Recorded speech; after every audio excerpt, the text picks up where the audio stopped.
Hej Anton, mit navn er Mikkel, og jeg vil lave en lille præsentation for, hvorfor I skulle vælge mig som appointment setter hos jer. Så en lille introduktion af mig selv. Jeg hedder Mikkel, jeg er 18 år, og jeg bor i Vedbæk, og jeg går på gymnasiet lige nu i 3.G. Så ja, min motivation for at arbejde hos jer. Generelt så er jeg meget interesseret for det med business og tjene penge. Og også det der med at udvikle noget selv, hvor jeg måske selv har haft lidt svært med at komme ind i det selv, helt selvstændigt. Så jeg tror, at det med at arbejde for jer vil også være en måde at skubbe mig selv. Så derfor der ser jeg faktisk det her som en rigtig god stilling for mig, altså at arbejde hos jer som appointment setter. En god måde for at komme ind i det her business. Så ja, hvem er jeg?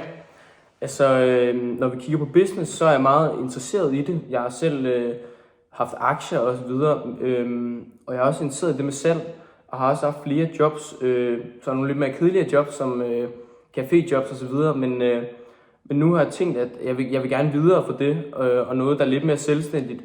Men der har jeg så, som sagt før, også haft det lidt svært med at komme i gang med det.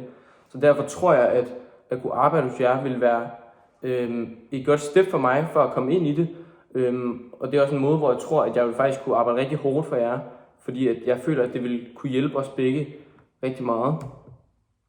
Så hvorfor skulle I hjælpe mig? Hvorfor skulle I vælge mig? Som sagt før, så tror jeg, det vil være en win-win for os begge. Altså jeg hjælper jer så hårdt, som jeg overhovedet kan, fordi at jeg ved, at det også vil benefit mig, og derfor tror jeg, at vi vil få et rigtig godt samarbejde.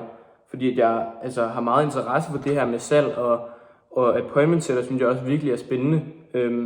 Så derfor tror jeg, at det vil være godt, at I valgte mig, fordi at jeg er så vild med det her business, men bare har haft den her barriere, som jeg gerne kunne bryde, hvor jeg synes, det måske har været svært at gøre det selv.